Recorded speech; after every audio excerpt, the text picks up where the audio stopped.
Alright guys, स्वागत है फिर से आपका कहानी स्टेशन पर। क्या होगा जब आपको किसी और की आंखें प्लांट किए जाए और उन आंखों से आपको मरे हुए मुर्दे दिखाई देने लग जाए। आज ऐसी एक हॉरर मूवी हम कवर करेंगे। चलो फिर शुरू करते हैं। कहानी की शुरुआत में हमें एक लड़की को दिखाया जाता है जिसे लोग पत्थरों से मार रहे थे। वो अपने आप को फांसी लगाती है, तभी उसे मौत दिखाई देता है जो बहुत ही वाहियात दिख रहा था। फिर सीन शिफ्ट होता है जहां हम एक और लड़की को देखते हैं जिसका नाम सिडनी होता है। वो अंधी होती है। बचपन में एक कार एक्सीडेंट में उसने अपनी आंखें खो दी थी। अपनी आंखें खोने के बावजूद वो रोजमर्रा के काम बड़े आसानी से करती है। वो वायलिन भी अच्छा बजाती है एंड मोस्ट इम्पोर्टेंट, वो बहुत ही खूबसूरत है। आखिर बहुत इंतजार करने के बाद सिडनी की आंखों का ऑपरेशन किया जाता है। उसे किसी और की आंखें प्लांट किए जाते हैं। फिर ऑपरेशन सक्सेसफुल होता है। उसके पास एक लड़की आती है जो अपना नाम अलिशिया बताती है और फिर कुछ बातें करने के बाद वो वहाँ से चली जाती है। फिर अगली सुबह डॉक्टर सिडनी की आंखों से पट्टी हटाते हैं और धीरे धीरे आँख खोलने के लिए बोलते हैं। सिडनी जब आँख खोलती है तो उसे धुंधला सा दिखाई देता है। डॉक्टर कहते हैं टेंशन ना लो, धीरे धीरे सब कुछ क्लियर दिखाई देगा। सिडनी को धुंधला सपन में एक और इंसान दिखाई देता है, लेकिन असलियत में वहाँ पर कोई नहीं होता। ये देखकर वो थोड़ी परेशान हो जाती है। फिर शाम होते ही उसके साइड में रहने वाले मिसेस हिलमन को कोई साथ लेकर जाता है। सब कुछ धुंधला सा दिखाई देने की वजह से सिडनी बार बार पूछती है, कौन हो तुम, उन्हें कहाँ लेकर जा रहे हो, परंतु उसे कोई जवाब नहीं मिलता। और फिर अचानक से मिसेस हिलमन उसके पीछे आकर खड़ी हो जाती है, जिसे देखकर सिडनी बहुत डर जाती है। फिर थोड़ी देर बाद वो गायब हो जाती है। सुबह सिडनी के पूछने पर डॉक्टर बताते हैं कि मिसेस हिलमन की कल रात को ही मौत हो गई। सिडनी सोचती है ये कैसे पॉसिबल है, मैंने खुद उन्हें किसी के साथ कल जाते हुए देखा। फिर कुछ फॉर्मेलिटीज पूरा करने के बाद सिडनी को रिहा किया जाता है। वो अपनी सिस्टर हेलन के साथ घर जा रही होती है तो अलिशिया उनके साथ एक पिक्चर क्लिक करती है और गुड बाय बोलती है। हेलन सिडनी को एक सरप्राइज पार्टी देती है जहां उसके पुराने दोस्त और अगल बगल पड़ोसी उससे मिलने आते हैं और सिडनी को गले लगाकर मुबारकबाद देते हैं। आगे शाम को सिडनी को किचन से कुछ आवाजें सुनाई देती है। वो माइक्रोवेव को चेक करती है जिसमें अचानक से आग लग जाती है और उसका चेहरा जलने लगता है। वो बहुत डर जाती है जिससे उसका सपना टूट जाता है, यानी कि वो एक सपना देख रही थी। फिर अगली सुबह सिडनी डॉक्टर पॉल के पास जाती है। डॉक्टर कहता है तुम्हें डरने की जरूरत नहीं है।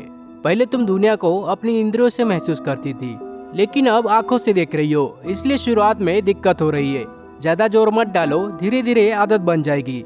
सिडनी पॉल के कहने पर दुनिया को नए अंदाज से देखने लगती है। कुछ समय बीतने के बाद सिडनी को क्लियर दिखाई देने लगता है।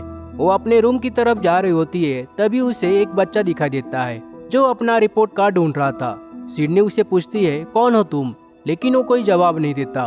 तभी पीछे से कोई सिडनी को देख रहा था। वो पीछे मुड़कर देखती है, लेकिन वहाँ पर कोई नहीं होता और अचानक से वो बच्चा गायब हो जाता है। सिडनी को ये सब कुछ अजीब लगता है। खैर, आगे वो म्यूजिक टीचर के साथ कॉफी पीने जाती है जहाँ एक अनजान लड़की आती है और कहती है तुम्हें लगा मैं कुछ नहीं करूंगी, लेकिन मैं करूंगी। और फिर वो सिडनी के ऊपर हमला करती है जिससे वो नीचे गिर जाती है। ये देखकर बाकी लोग चौंक जाते हैं क्योंकि सिडनी के अलावा उस औरत को कोई नहीं देख पाता। टीचर कहते हैं क्या हुआ? सिडनी कहती है एक औरत ने मुझ पर हमला किया। टीचर कहते हैं पागल हो गई हो क्या, वहाँ पर कोई नहीं है। फिर सिडनी सॉरी बोलकर वहाँ से निकल जाती है। आगे जब वो सो रही होती है तो उसे एक सपना दिखाई देता है जिसमें एक छोटी बच्ची आग में फंसने के कारण जोर से चिल्ला रही थी और एक गांव दिखाई देता है जहां लोग किसी औरत को पत्थर से मार रहे थे। ये वही सीन है जो मूवी की शुरुआत में दिखाया गया था। इस डरावने सपने के कारण सिडनी की नींद उड़ जाती है। फिर अगली सुबह वो फिर से डॉक्टर पॉल से मिलने जाती है। वो बताती है देखो मैं पागल नहीं हूँ, मुझे कई सारे अजीब अजीब चीजें दिखाई दे रही है जो असलियत में है ही नहीं। लेकिन पॉल उसे और ट्रीटमेंट की जरूरत है बोलकर वहाँ से निकाल देता है। इसके बाद सिडनी जब टीवी देख रही होती है तो उसी रूम के बाहर कुछ जलने की बदबू आती है। जब वो बाहर देखती है तो कोई अजीब सा इंसान दिखाई देता है। वो अचानक से सिडनी के पास आता है। ये देखकर सिडनी बहुत डर जाती है। फिर थोड़ी देर बाद वो अपने आप को एक जलते हुए पुराने घर में पाती है जहाँ जलने से लोग मर रहे थे। उसमें से एक इंसान उसके ऊपर हमला करता है। सिडनी डर के मारे उससे पीछा छुड़ाने की कोशिश करती है। उसे फिर से वही बुरा सपना दिखाई देता है जिसमें वो छोटी बच्ची चिल्ला रही होती है और एक लड़की जिसकी आंखों से खून निकल रहा था। तभी सिडनी को एहसास होता है कि ये बस एक रहम है। डर के मारे वो डॉक्टर पॉल को वॉइस मैसेजेस भेजती है जहाँ चलते चलते एक लड़की उसके आर पार हो जाती है। जिसे देखकर वो दोनों शॉक हो जाते हैं। तभी हमें पता चलता है कि उस लड़की की कार एक्सीडेंट में मौत हो गई थी। सिडनी ये देखकर और डर जाती है। तभी उसके सामने वो लड़की आती है जिसे मौत अपने साथ लेके जाता है, यानी कि वो अजीब सा क्रिएचर मौत होता है।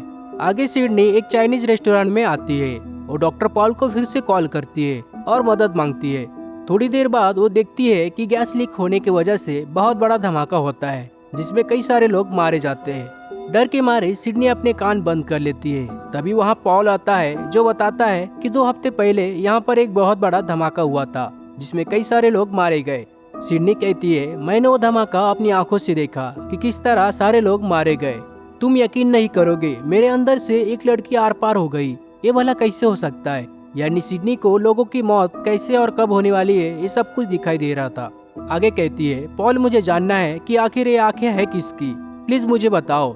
लेकिन पॉल उससे बताने से मना करता है क्योंकि सीक्रेट होता है।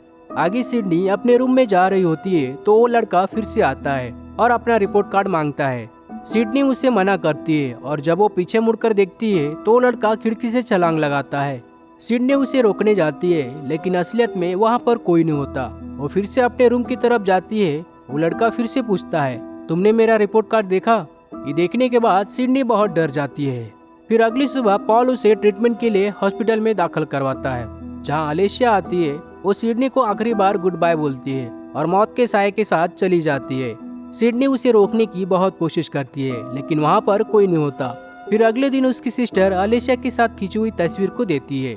वो आईने में अपने आप को देखती है तो उसे कोई दूसरी लड़की दिखाई देती है, जो और कोई नहीं बल्कि आंखें डोनेट करने वाली लड़की होती है। इसके बाद सिडनी सेल्यूलर मेमोरी के बारे में सर्च करती है, यानी कि जब हम में किसी और की आंखें और बॉडी पार्ट्स प्लांट किए जाते हैं तो उसकी यादें और आदतें हम में ट्रांसफर हो जाते हैं। तो सिडनी डॉक्टर पॉल से फिर से पूछती है कि प्लीज मुझे बताओ मेरा डोनर है कौन, ये आंखें आखिर है किसकी, क्योंकि मेरे साथ सब कुछ अजीब हो रहा है। परंतु डॉक्टर पॉल उसे बताने से मना करता है, क्योंकि ऐसा करने से उसका लाइसेंस भी बैन हो सकता था। फिर सिडनी गुस्सा होकर वहाँ से चली जाती है। आगे लिफ्ट में हम उसी बच्चे को देखते हैं जो अपना रिपोर्ट कार्ड ढूंढ रहा था। वो अपने मॉम के साथ होता है। उसकी मॉम कहती है, क्या तुम मेरे टॉमी को देख सकती हो? हेलेन पूछती है, ये टॉमी कौन है? सिडनी कहती है, उनका बेटा था जो कुछ दिनों पहले भगवान को प्यारा हो गया। फिर अगली सुबह कुछ सोचने के बाद डॉक्टर पॉल सिडनी के साथ उस डोनर के पास जाते हैं, यानी कि ऐना के पास। वो एक गांव में पहुंचते हैं जहां ऐना रहती थी। वो वही गांव है जो सिडनी को सपने में दिखाई देता था। वो ऐना के मॉम से मिलते हैं, जिसका चेहरा आधा जला हुआ था।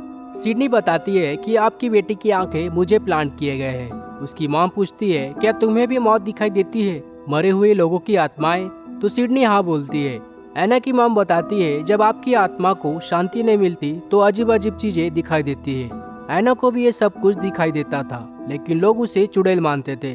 उनका कहना था कि ऐना के वजह से ही लोगों की मौत हो रही है, इसी कारण उसने खुद को फांसी लगा ली। ये सीन मूवी की शुरुआत में दिखाया गया था। तभी सिडनी ऐना की मॉम के पीछे मौत को देखती है और एम्बुलेंस को बुलाने के लिए कहती है। ऐना की मॉम बेहोश हो जाती है तो पॉल उन्हें हॉस्पिटल लेके जाता है। सिडनी वहाँ पर अकेली रुकती है। वो ऐना के रूम में जाती है, जहाँ फिर से उसे वही चीजें दिखाई देती है जो ऐना से जुड़ी हुई थी। ऐना अपने आप को फांसी लगाती है। सिडनी उसे बचाने की बहुत कोशिश करती है, लेकिन ऐना मर चुकी थी। वो ऐना से पूछती है, प्लीज मुझे बताओ क्या हेल्प कर सकती हूँ मैं? तभी पॉल वहाँ पर आता है, लेकिन सिडनी के अलावा उसे वहाँ पर कोई नहीं दिखता। पॉल देखकर चौंक जाता है। आगे वे दोनों अपने घर के लिए वापस निकलते हैं, परंतु बॉर्डर चेकिंग की वजह से ट्रैफिक जाम होता है। तभी सिडनी की नजर उस छोटी बच्ची पर जाती है जो उसे बार बार दिखाई दे रही थी। वो सभी को चिल्ला चिल्ला के यहाँ से जाने के लिए कहती है। पॉल उसे रोकता है तो सिडनी बताती है कि यहाँ एक बहुत बड़ा हादसा होने वाला है। इस हादसे को रोकने के लिए ही ऐना मुझे बार बार वो तस्वीरें दिखा रही थी। तुम्हें लगता होगा कि मैं पागल हूँ, लेकिन मुझ पर तुम्हें विश्वास करना होगा। सिडनी गैस से भरे ट्रक को देखती है, जिसे देखकर उसे पता चल जाता है कि गैस के फटने की वजह से ही सबकी मौत होने वाली है। फिर वे दोनों बस में बम है कहकर सभी को बस से नीचे उतारते हैं और दूर जाने के लिए कहते हैं। हंगामे के कारण उस छोटी बच्ची की मॉम बेहोश हो जाती है। तभी वहाँ एक कार बेकाबू होकर गैस ट्रक से टकराता है, जिससे ट्रक में आग लग जाती है। वो सभी वहाँ से दूर भागते हैं, लेकिन वो छोटी बच्ची कार में ही अटक जाती है। तो उसे बचाने के लिए पॉल कांच को तोड़ता है और उसे बचा लेता है। तभी ट्रक का बहुत बड़ा धमाका होता है। उससे बचने के लिए सिडनी एक कार के पीछे छुपती है, लेकिन कांच के टुकड़े उसकी आंखों में चली जाती है, जिसके कारण सिडनी फिर से अंधी हो जाती है। सभी लोगों की जान बचाने की वजह से आखिर आयना की आत्मा को शांति मिलती है, लेकिन उसके बदले में सिडनी को अपनी आंखें गंवानी पड़ी। फिर कुछ दिनों के बाद सिडनी अपनी पहली वाली लाइफ जीने लगती है और इस तरह इस कहानी का होता है दी एंड। चलो फिर मिलते हैं अगली कहानी में, तब तक के लिए गुड बाय।